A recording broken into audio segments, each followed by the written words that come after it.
Hi students, it's Dr. Marks, and we're going to be starting with an overview of Thailand. So this is part one, and in part one we're going to talk a little bit about some demographics and life in Thailand as the locals experience it. So we're going to talk about as the locals do it.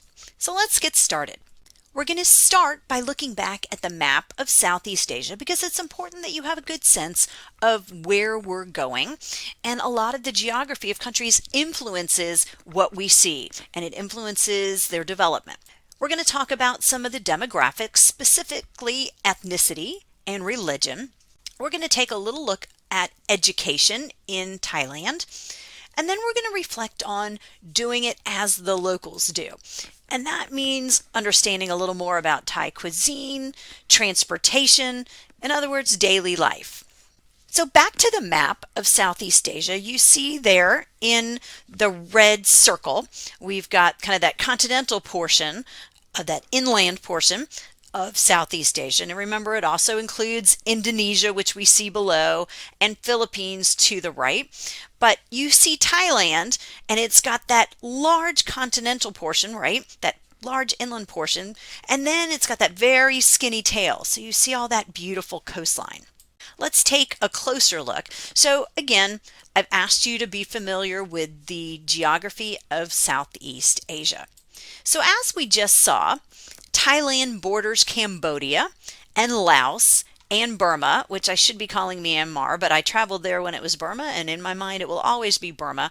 But just note, Burma, Myanmar, same countries. But as you just saw, it's got all that coastline, right? Because it's got that long skinny tail that goes down. So Thailand has 2,000 miles of coastland. And so it's known for absolutely beautiful beaches, and of course we will be seeing some of them. So as we just saw, Thailand borders Cambodia, which is to the west, and Laos, which is kind of to the northeast, and Burma, which is on the west side. And again, I'm going to probably say Burma over and over again, but now the official name is Myanmar. When I traveled there many years ago, it was Burma, and in my mind, it's just always going to be Burma, but Cambodia, Laos, and Myanmar. Thailand is fortunate to have all this beautiful coastline, 2,000 miles. And so, of course, with 2,000 miles of beautiful coastline, you're going to be known for beautiful beaches. And so a lot of tourists find Thailand as being kind of a beach resort destination.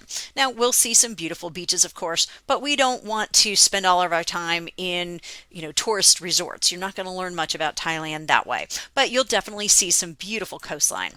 We know that Thailand is just above the equator, and so that gives that tropical climate. So imagine a warm day in Virginia in the summer, and that's going to be what it's going to be like in Thailand. And so that's why I've asked you to think very carefully about your packing and what you're going to be bringing. Thailand is the 51st largest country in the world, and I'm not talking about population, I'm talking about just land mass. So it's a pretty good sized country. Now, you probably already know that the capital is Bangkok, and we're going to be spending some time in Bangkok, but Bangkok is more crowded, it's a little noisy, and I like to see it all in one very long day and then move out because I think there's other areas that are prettier. But you've got to see certain things in Bangkok, and we'll have a great time there. Now, if we're thinking about the time zone, Thailand is either 11 or 12 hours ahead of Virginia. It depends on, I think, if we're in daylight savings time or not. So imagine when we arrive, you're talking about it being 12 hours earlier back at home. So here's what I mean by the beautiful beaches. They are truly incredible. And one thing you're going to see about Thailand is that it has this emerald colored water. If you've been to the Caribbean is known for more of a blue colored water, but this is truly a unique color. And I think it's absolutely stunning, especially with these limestone formations that Thailand is known for coming out of the water. As we've said, we have a tropical climate, a little hot and a little humid. And that's because the equator runs just south of Singapore, as we've already mentioned. So we know we're not going to be that far from the equator, but Because of this, we know that the climate is influenced by these seasonal monsoons. And so Thailand definitely has trouble with monsoon season. And that means if you're traveling to Thailand, you really need to think about, are you going during monsoon season? Now, the high season for Thailand is actually winter. So you can imagine why, right? You've got people who are freezing in other places, and why not go to a tropical warm destination? That'd be great. So we're going during lower season. It will start to pick up again in end of May, and that's why if you can leave before end of May, you're probably going to get a little bit better prices, but you get a much better deal going to Thailand in our summer compared to going in winter. In winter, the temperatures fall just a little bit in Thailand, but of course it never gets cold in Thailand. It is going to be a tropical climate, and it's going to be pretty warm year round. Now, because it has this tropical climate, you're going to see absolutely beautiful things with vegetation, flowers, blooms. It's just incredible. So what you're looking at right here, these are just lilies. They're lily pads. So this is going to be a pretty common sight. We're going to see beautiful things. Of course, another thing that comes from tropical climates is tropical fruits. So we'll make a point to buy some tropical fruits and do some fruit tasting. But these are some of my favorite ones. If you look at the upper right corner, those ones that look like they're kind of hairy, those are rambutan. And right below it, more of a Chinese product, lychee.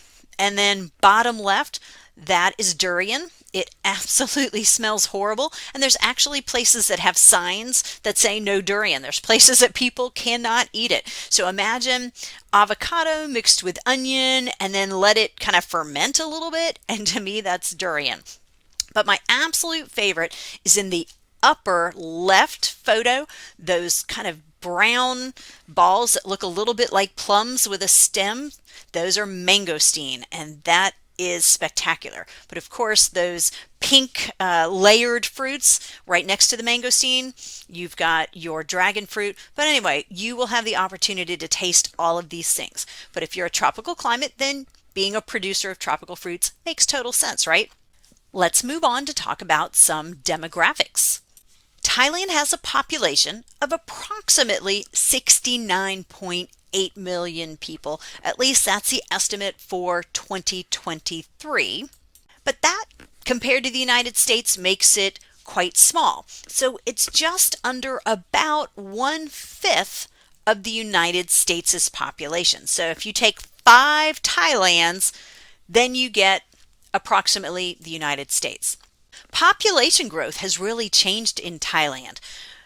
If I looked back at 2008, the population in Thailand was growing by about 0.615%. By 2015, look, this had almost fallen in half. Population growth is 0.34. More recently, population growth for 2023 is 0.2. So we're seeing population growth actually decreasing in Thailand. Now you're going to learn other things about Thailand with respect to population, but this is not a bad thing. And believe me, guys, they used to have serious population problems, and they've actually used social programs to get their population growth under control. So they looked, a lot more like China. China took very different methods to try to get their population under control. Well, in Thailand, they did something quite different. Of course, if you're a country, you don't want your population growth becoming too small. There are countries around the world that are having trouble with population growth. For example, Denmark is having trouble with not having enough population growth, and they actually have national campaigns telling you to go on romantic vacations and have lots of sex with your partner because they need babies. So population growth, you don't want it to be huge, and you don't want it to be negative either. So let's take a look at the population. Now, this has a slightly different population for Thailand. It doesn't matter. I'm not going to ask you to memorize these types of statistics, but I might want you to understand trends. So look at what we're seeing. Let's look at the blue line. The blue line is Thailand, and you see we do have an increasing population, but look at the curvature of that line. Do you see that it's kind of growing? It's not quite linear, right? It's looks like it's linear and then it kind of curves just a little bit. Well, that's showing the decreasing population growth, that it's growing, but what's happening is it's growing at a slower and slower and slower rate. But look at Vietnam. We're not seeing that same trend in Vietnam. And look at Malaysia, we're not seeing that same trend in Malaysia either. So that's really interesting that they're seeing a slightly different population dynamic than we're seeing in some of the other Southeast Asian nations. Let's move on to talk about ethnicity. What's interesting is that Thailand is not actually very ethnically diverse. We know that 75% of the people are actually Thai. Now, to say everyone is Thai is a little bit of a simplification, because if you were really looking at ethnicity, there's kind of more categories than that, but 75% are Thai. And then we have 14% that are Chinese. And then we can lump everyone else into just a small group, only of 11%. But who are those 11%? Well, those are going to be comprised of Malays. Now, those are people that are Malaysian, and Khmers, but we might call them Cambodians, and Vietnamese, for example. These would be making up part of that very small 1/10-ish of the population, that 11 other percent. But it also includes tribal groups. And when we talk about tribal groups in Thailand, we're talking mainly about hill people.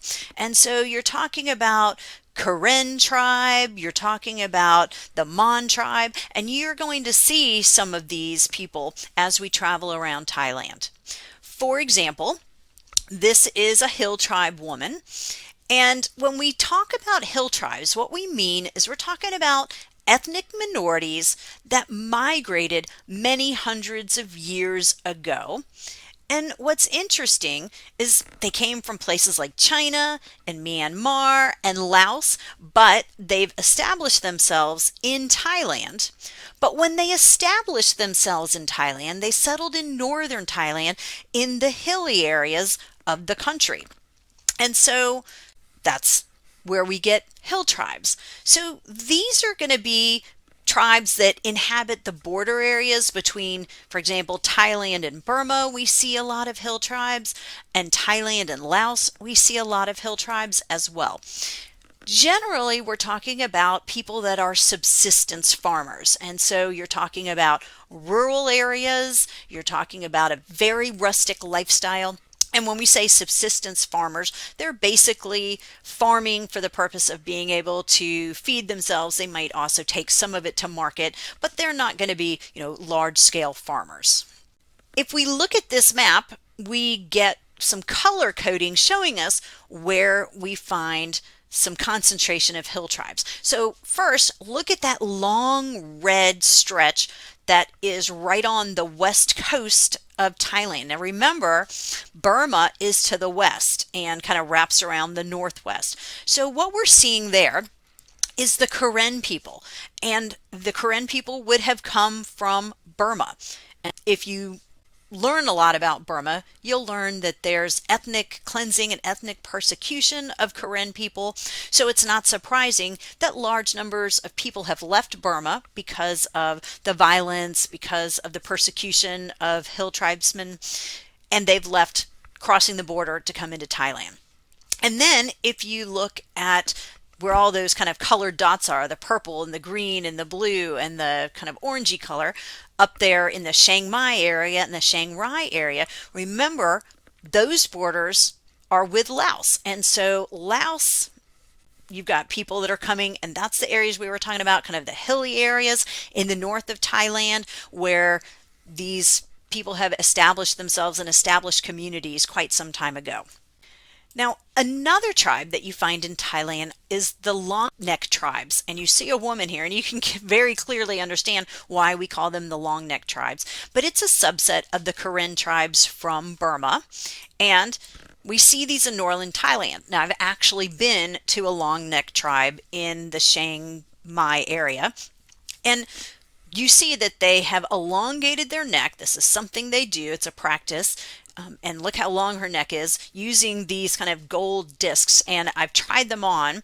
They're very, very heavy, but you would kind of solder them on and you would use this to elongate your neck, as you see in the picture of this woman right here. And there's mixed reviews about whether this practice is dangerous or not. I've read a lot of stuff that says that, it is. But there's also, interestingly, mixed information on why they might do this. Some reports say this is for beauty, maybe to make them unattractive to other suitors. And then I've read one study that says it actually offers them some protection from the wild animals like tigers. So I don't know. It's not important. But what's interesting is that you see a lot of hill tribes being represented along the border of Burma, as we just showed you, and in that northern area near the border of Laos. Now, another thing that's very interesting about the hill tribe population in Thailand is that they're starting to get involved in tourism. And if anybody wanted to go back to Thailand one day, one thing that could be really fun is taking the advantage of an opportunity to stay in a hill tribe village. And you see in this picture, these are hill tribes, and they're opening their villages up for tourism and for visitors. And a lot of times it's combined with some kind of trekking adventure where you have to trek for quite a distance and get to a hill tribe. And I actually did this in Burma, now Myanmar, but not in Thailand. But this would be a really great experience. We don't have time to do it, of course, but it's neat that they're taking advantage. So let's talk now about religion in Thailand, because again, we also know there's not a lot of religious diversity when 95% of the population of Thailand is Buddhist. And so religious diversity doesn't really exist there. Now, there's a very small Muslim population, about 5%, and a tiny Christian presence, less than 1%, right? So 0.7%, so less than 1%. Interestingly, Thailand has no official religion in the country. It would be tempting to say that Buddhism is the official religion, but that's not the case. But here's the deal, and we'll be talking more about Buddhism later. Buddhism has state support. So what we're saying is that state money, government funds, are used to support Buddhism. It might be to construct Buddhist sites or maintain Buddhist sites, but what we see is that this is very different than what we have in the United States, because in Thailand, we don't see separation of church and state. In the United States, obviously, we have separation of church and state, and it's very, very serious, right? Even down to, you can't give a religious type of prayer at graduation at a public school, right? Because of separation of church and state. But all that is kind of obliterated in Thailand when Buddhism is state supported. So that's going to be really interesting to see. Now, because it's 95% Buddhist, you're going to see Buddhist imagery and sites absolutely everywhere. It's going to be overwhelming. And that's why later in this course, you will be doing a unit on Buddhism, because it's important to have some basic understanding of what you're seeing, because it is so predominant there. Monks are also going to be highly visible. You will see monks regularly. And again, that's why we spend a little time talking about, how we should behave when we do see monks, and the kind of what the rules are for them related to interacting with women, for example. So here's the type of Buddhist sites you might be seeing, and some of them can be enormous. I mean, look at the upper left picture. This is an enormous Buddha structure that, when you walk up to it, it's going to be really overwhelming. Same thing, the one to the right, it sits on top of a hill and it just overlooks the valley. So you're going to see lots of Buddhist imagery. And as I said, you're also going to see monks. Now, note the orange robes on monks in Thailand. You're always going to see them in orange, but in some other countries, the robes are maroon. So if you see somebody in a maroon robe, they are not from Thailand. They might be, for example, from Myanmar. When I was in Myanmar, all of the monks were in maroon. But here in Thailand, they're going to be orange. Of course, they all have the shaved head.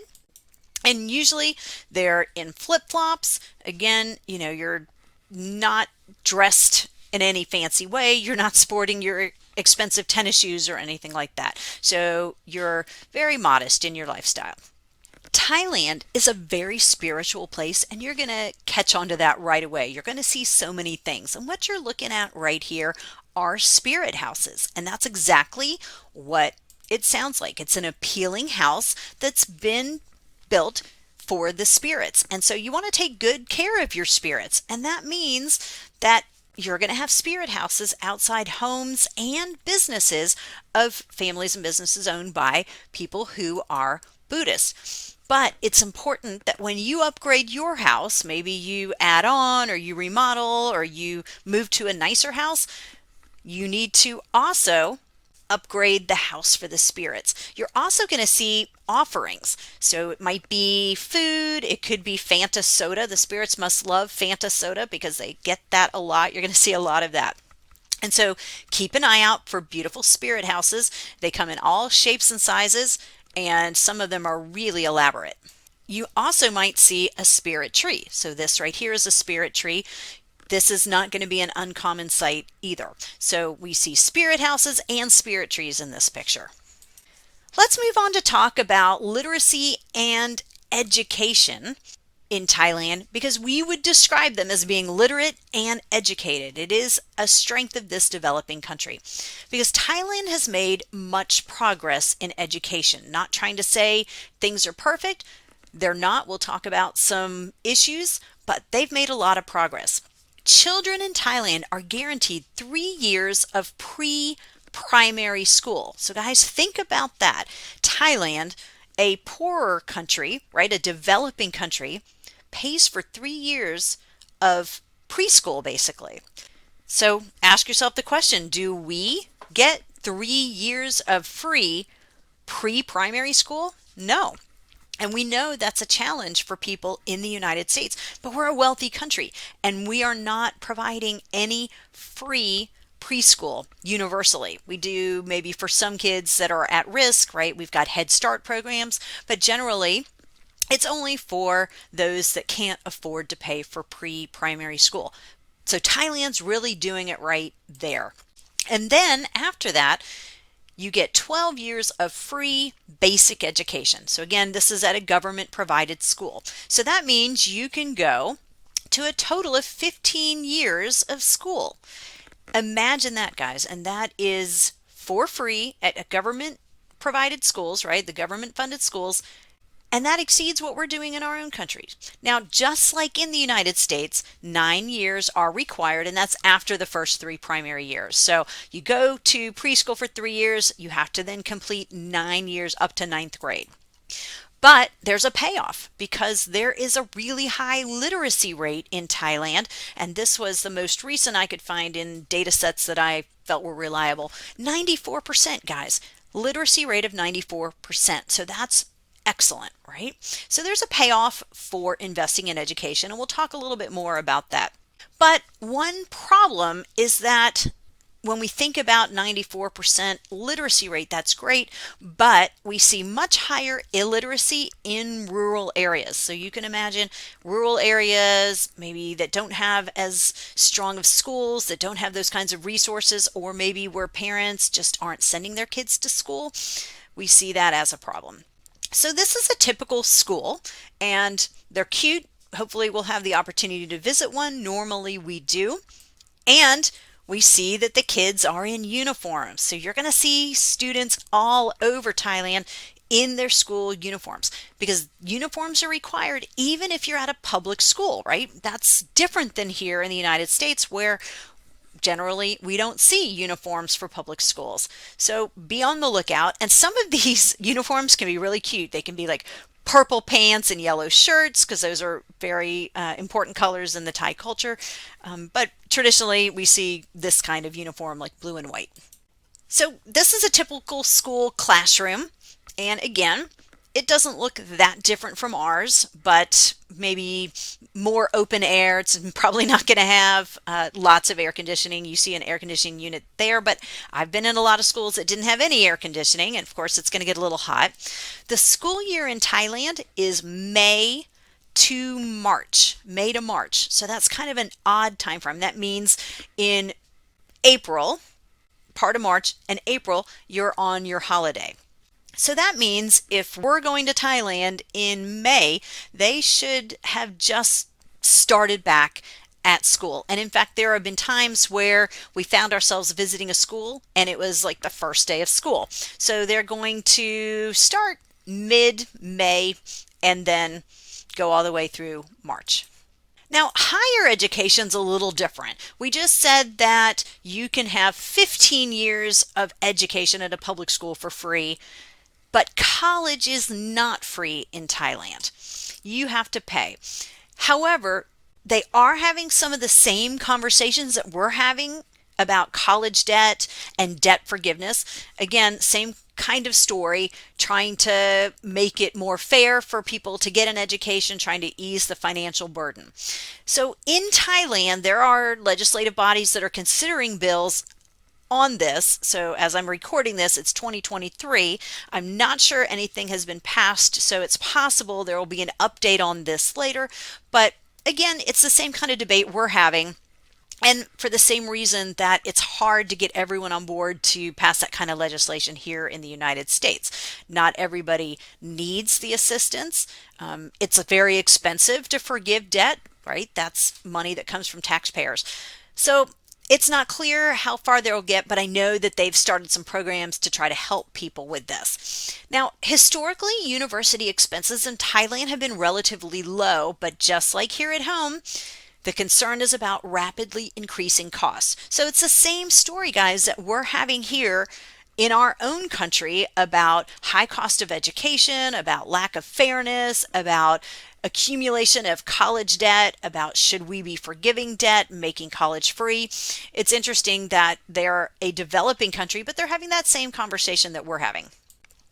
So I tried to find some data to get some sense of how expensive is going to college in Thailand. And obviously, being a developing country, it's going to be far cheaper. So I found a report from 2023 suggesting that tuition, if you wanted to get a bachelor's degree at a public institution, is generally between $1,600 and $1,800 per semester. So multiply by 2 and you're talking about somewhere around $3,200 up to $3,600, and clearly that's cheaper than at home. But I did find some others that were as low as $900 a semester. So you could potentially go for less than $2,000. But we need to keep in mind the income for somebody in Thailand, the average person in Thailand, it will be much, much lower. And we're going to look at some of that data later. So let's talk about doing as the locals do, because that's going to be a goal of ours. We want to culturally immerse and do it as the locals do. We don't want to do it as the tourists do. And that means we need to be off the beaten path, and we will be off the beaten path quite often. We want to use local transportation when we can, and we will do that in Bangkok. It would be a little hard to do that in the rest of the country because they just don't have the transportation networks that we would need to get everywhere we wanted to get quickly. But we are going to eat as the locals eat, and we're going to eat in locally owned restaurants, and we may be the only non-Thai people there. What we're looking at right now is the BTS SkyTrain in Bangkok, and you are going to have the experience of getting on this, and we'll be using this to go back and forth to all kinds of places as we tour Bangkok. But we also know that Bangkok used to be full of all kinds of rivers and canals. Now, they have filled some of those rivers and canals back in, and they've created roads, but you're going to see that there's a huge river that cuts right through the middle of Bangkok. And so you can travel by boat down the river to get to some of those locations, and we're going to be doing that as well. As you see here, a very common form of transportation for locals is going to be the moped.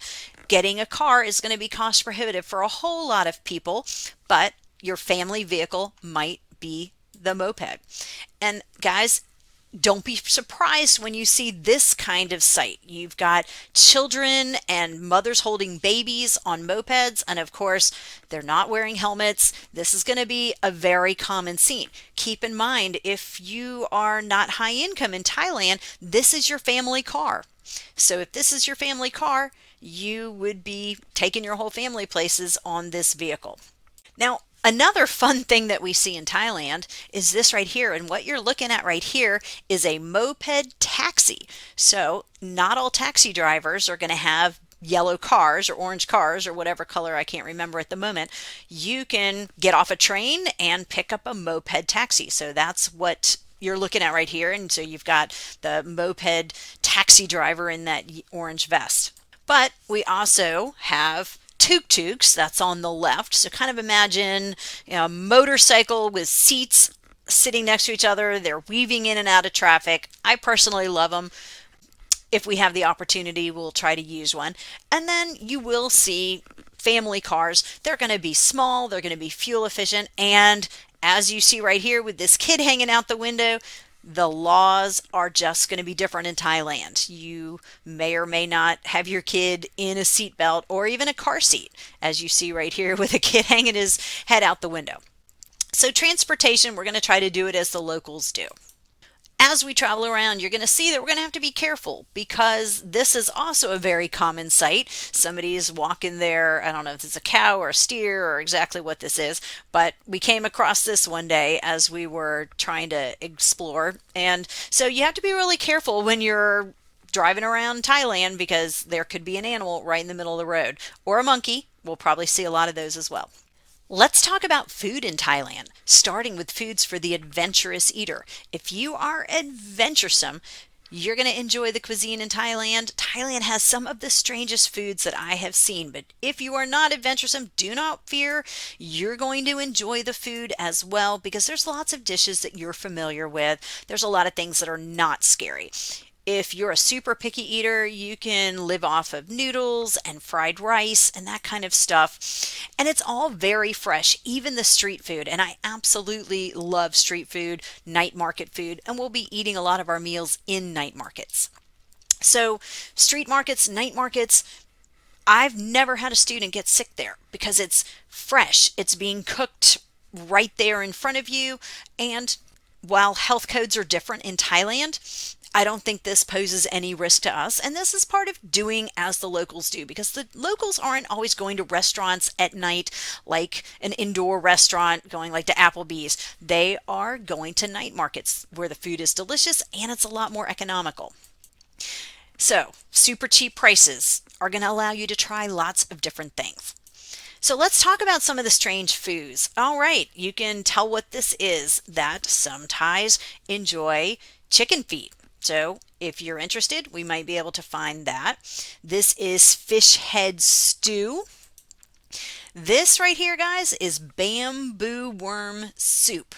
Bamboo worm soup. You can see in that little picture on the left, the inset, you buy the bamboo worms and then you basically just cook it like they're noodles in a soup.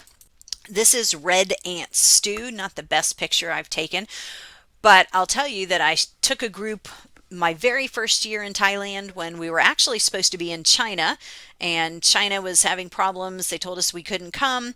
We took the group to Thailand. Instead, I didn't know anything about Thailand, but we figured it out and we landed at this restaurant and all these dishes I just showed you are from this restaurant that was like in the middle of nowhere where locals were eating, and we had a hard time figuring out what we wanted to eat. And while all those things probably were delicious, I'm not going to lie, it was a little intimidating for me.